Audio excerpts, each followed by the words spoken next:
Synopsis of the Books of the Bible. Mark. By JND Darby. New Testament.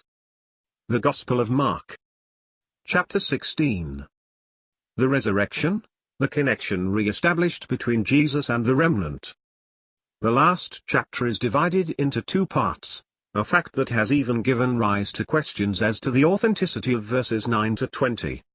The first part of the chapter, verses 1 to 8, relates the end of the history in connection with the re-establishment of that which has always been before us in this gospel, the relationship of the prophet of Israel, and of the kingdom with the people, or at least with the remnant of the chosen people.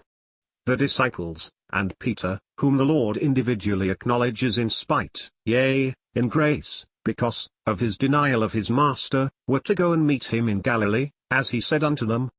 There the connection was re-established between Jesus in resurrection and the poor of the flock, who waited for him, they alone being recognized as the people before God. The women say nothing to any others. The testimony of Christ risen was committed only to his disciples, to these despised Galileans. Fear was the means employed by the providence of God to prevent the women from speaking of it, as they would naturally have done. The message sent by Mary Magdalene, the disciples' commission to every creature. Verses 9 to 20. This is another testimony. The disciples do not appear here as an elect remnant, but in the unbelief natural to man. The message is sent to the whole world. Mary Magdalene, formerly possessed by 7 demons, the absolute slave of that dreadful power, is employed to communicate the knowledge of his resurrection to the companions of Jesus. Afterwards Jesus himself appears to them and gives them their commission. He tells them to go into all the world and preach the gospel to every creature. It is no longer specifically the gospel of the kingdom. Whosoever throughout the world believed and joined Christ by baptism should be saved. He who believed not should be condemned. It was a question of salvation or condemnation, the believer saved, he who refused the message condemned. Moreover, if anyone was convinced of the truth but refused to unite with the disciples confessing the Lord, his case would be so much the worse. Therefore it is said, he who believes and is baptized. Signs of power should accompany believers, and they should be preserved from that of the enemy. Signs of power over the enemy's power and the proclamation of grace to all men.